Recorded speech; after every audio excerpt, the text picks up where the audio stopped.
आत्मवंदन masters. आत्मवंदन। Masters, हमने दया माता जी के बारे में आपको इंट्रोडक्शन कराया था उनका, तो उन्हीं के कुछ शब्द हैं जिनको मैं आप उनको बताने जा रही हूँ। उन्होंने कहा कि हमें ईश्वर की खोज क्यों करनी चाहिए, ईश्वर क्या है, हम उन्हें कैसे प्राप्त कर सकते हैं। ठीक है, तो आप लोग सभी अपने आप को म्यूट कर लें।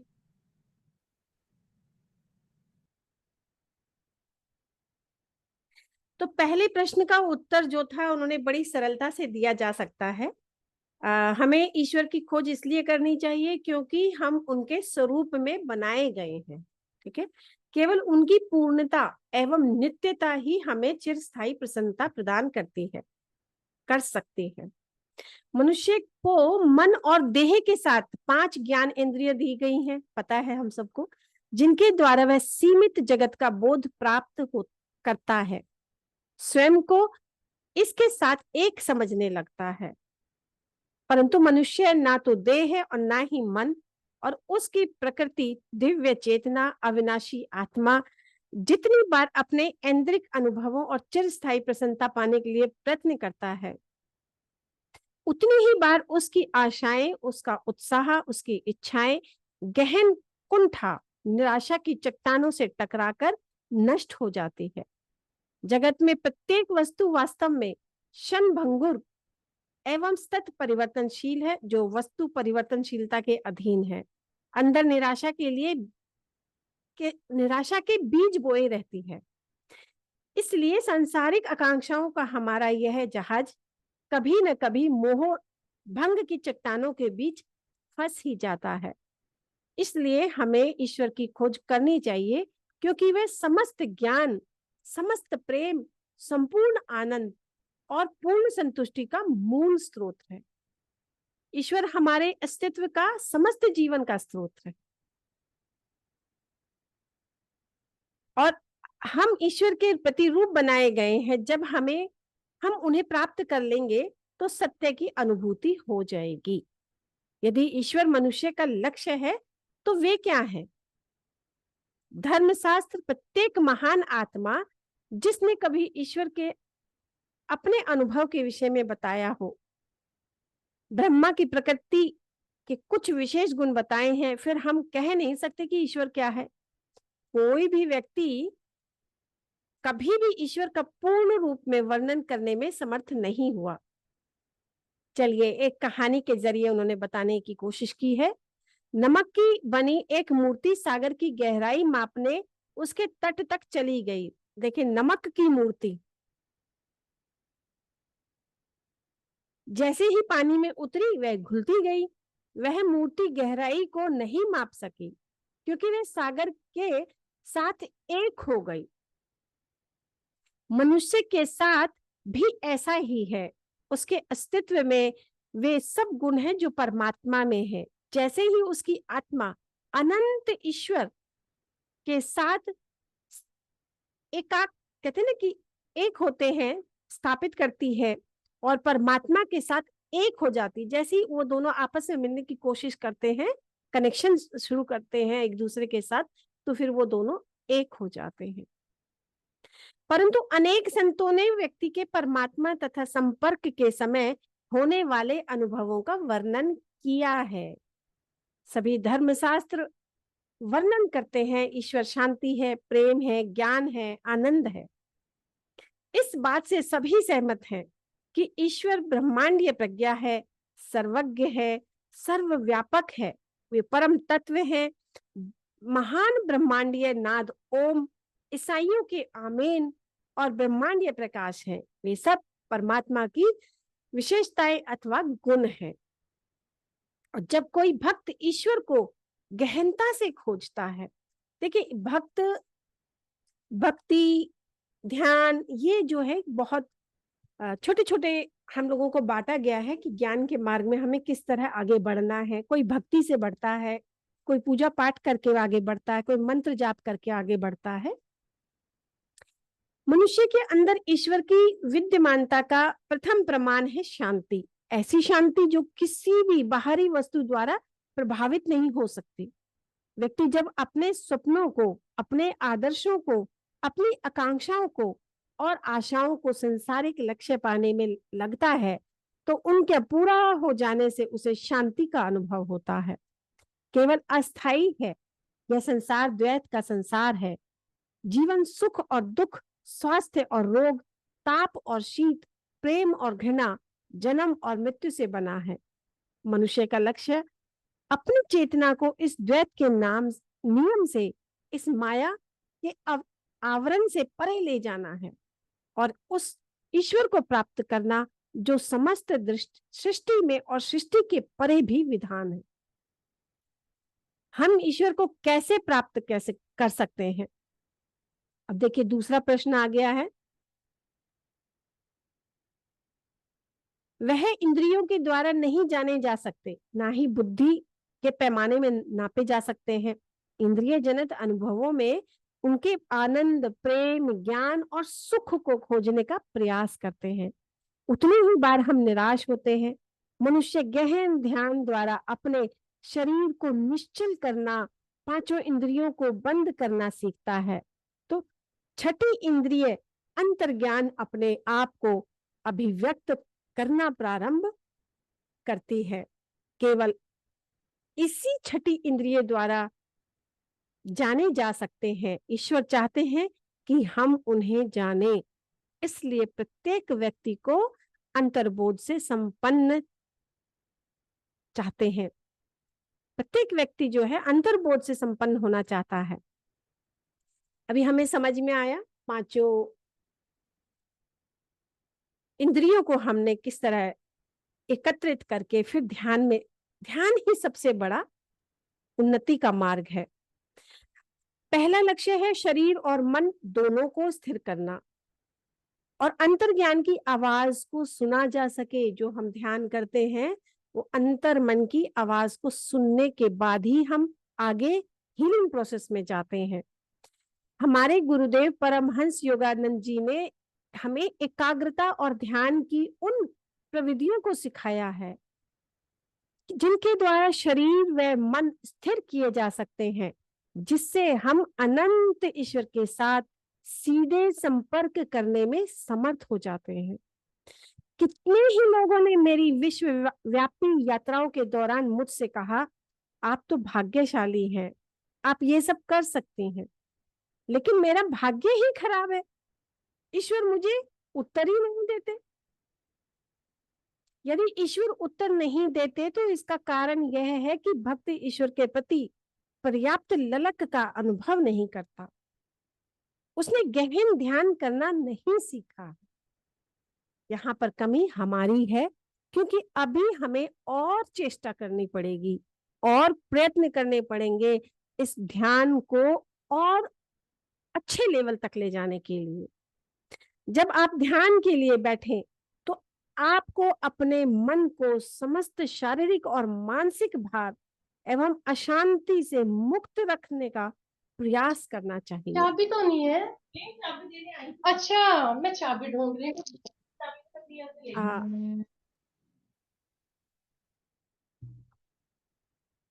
तो आपको क्या होगा जब आप मानसिक भार और अशांति से मुक्त रखने का प्रयास करोगे तो आपको देह बोध को भूल ही जाना चाहिए। मतलब अपनी बॉडी को इतना लाइट कर लेना है कि सभी आध्यात्मिक मार्गों पर चलने वाले धार्मिक व्यक्तियों को ईश्वर से संपर्क करने के लिए महत्वपूर्ण निर्देशों का अभ्यास करना चाहिए।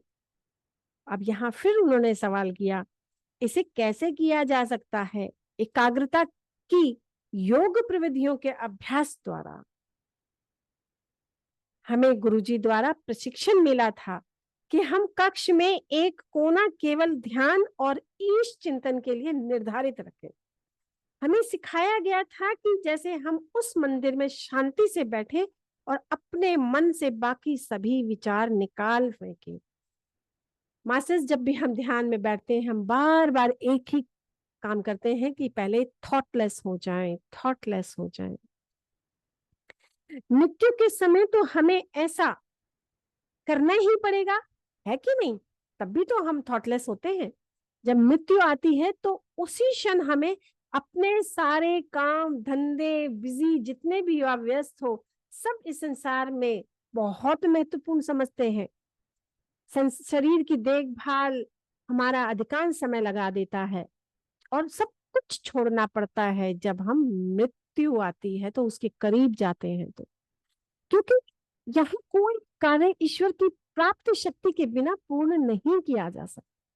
इसलिए जब आप ध्यान के लिए बैठे तो अपने मन को समस्त परेशान करने वाले विचारों से रिक्त कर दें। ऐसा किया जा सकता है यदि आप एकाग्र होने की विधि सीख लें। हमें दया माता जी देखिए कितने प्यार से सरल शब्दों में हमें सिखा रही हैं ध्यान करना। अगली बात यह है कि भक्त को विनम्रता का विकास करना चाहिए। जब तक हम स्वयं को भूलना नहीं सीखेंगे हम अपनी चेतना को ईश्वर के विचारों से कदापि नहीं भर सकेंगे।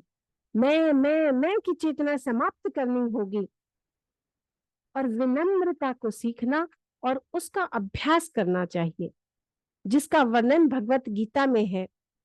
अहिंसा, सत्यनिष्ठा, क्रोध से मुक्ति, त्याग, प्रशांतता, दोष दृष्टि का अभाव, सब प्राणियों के प्रति दया भाव, निर्लोभ, मृदुता, विनम्रता, चंचलता से मुक्ति, तेजो में व्यक्तित्व, क्षमाशीलता, धैर्य, स्वच्छता, घृणा तथा घमंड से पूरी तरह से मुक्त।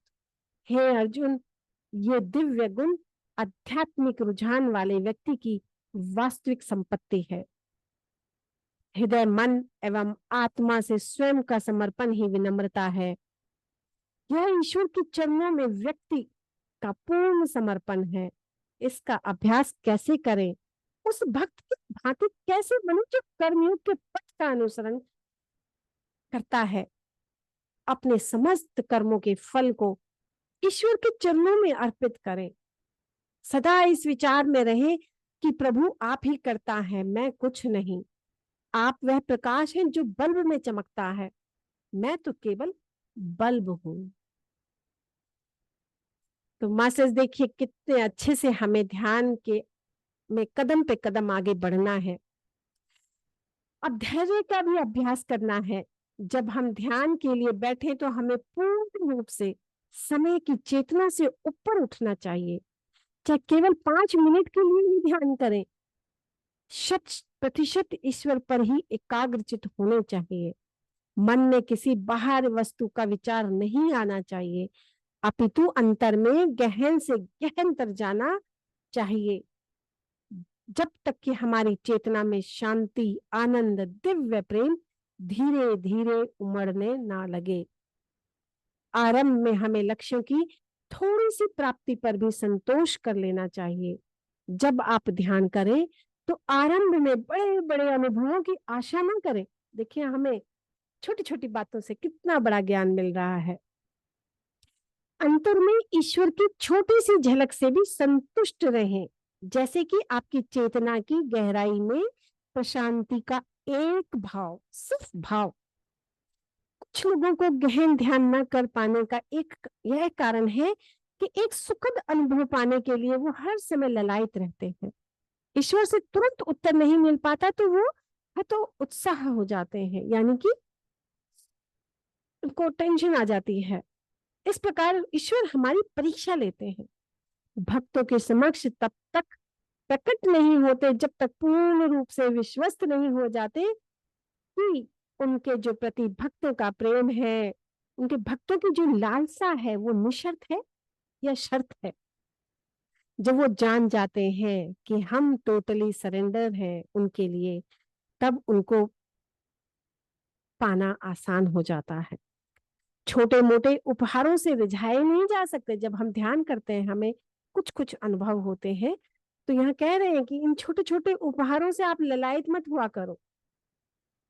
गुरुजी प्राय कहते थे हमें नटखट बालक की तरह होना चाहिए। जब बच्चा रोता है तो माँ उसे खिलौने दे देती है, इस आशा से कि बच्चा इससे संतुष्ट हो जाएगा, वह घर के कार्य कर सकेगी। परंतु नटखट बालक को माँ जितनी बार खिलौने देती है वह उन्हें उठाकर फेंक देता है, माँ के लिए रोता रहता है। ऐसे बालक के लिए माँ को आना ही पड़ता है। जगन माता के साथ भी ऐसा ही है।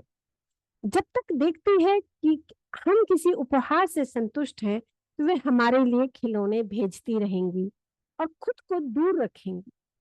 परंतु यदि हम अपनी भक्ति की निरंतरता, अपनी निःशर्त प्रेम, अपनी विनम्रता, आत्मसमर्पण द्वारा जगन माता को अपने हृदय की सच्चाई का विश्वास दिला सके और इस तरह गुहार लगाते रहे, हे माँ, हम तुम्हारे खिलौनों से अब और संतुष्ट नहीं रह सकते, हम केवल तुम्हें चाहते हैं। अब जगन माता हमें प्रति उत्तर दे। जब आप जल्दबाजी में अधीरता के साथ ध्यान करते हैं, तो आपके ध्यान का वास्तविक उद्देश्य ईश्वर, जिससे आप उत्तर की प्राप्ति चाहते हैं, आपकी एकाग्रता के जाल से निकल भागता है। जो ध्यान में ईश्वर को प्राप्त करने का रहस्य है अशांति, अधीरता, चिंता का त्याग करना। तो मास्टर्स, हमें पूरी तरह से अपने आप को सरेंडर करना है। ये हमने आज दया माता से सीखा, कितना प्रेम से, गहराई से। और जिस दिन हम उस बच्चे की तरह अपने आप को तैयार कर लेंगे, अब मुझे आपके खिलौने नहीं चाहिए, ये धन, रिश्ते, ये सब भौतिकता में फंसे हुए, मन, मोह, लोभ, क्रोध, ये सब से फंसे हुए, अब हमें इससे बाहर निकलना है। और उसके लिए तैयारी क्या करनी है? ध्यान को बढ़ाना है, चाहे 10 मिनट के लिए ही सही, लेकिन क्या कौन चाहिए हमें? वो परम पिता परमेश्वर, आत्मा से परमात्मा तक का सफर करना है। और हमें सिर्फ बच्चा बनकर सिर्फ अपनी माँ ही चाहिए। यही हमारा उद्देश्य होना है और यही हमारा संकल्प है। तो मास्टर्स, मैं सभी से उम्मीद करती हूँ कि आप ध्यान में इन भौतिकता से बाहर निकलने की तैयारी करें और धीरे धीरे अपने आत्मपथ को आगे बढ़ाएं। तो मैं अपनी वाणी को यही विराम देती हूँ। शेष भाग कल। धन्यवाद, धन्यवाद, धन्यवाद।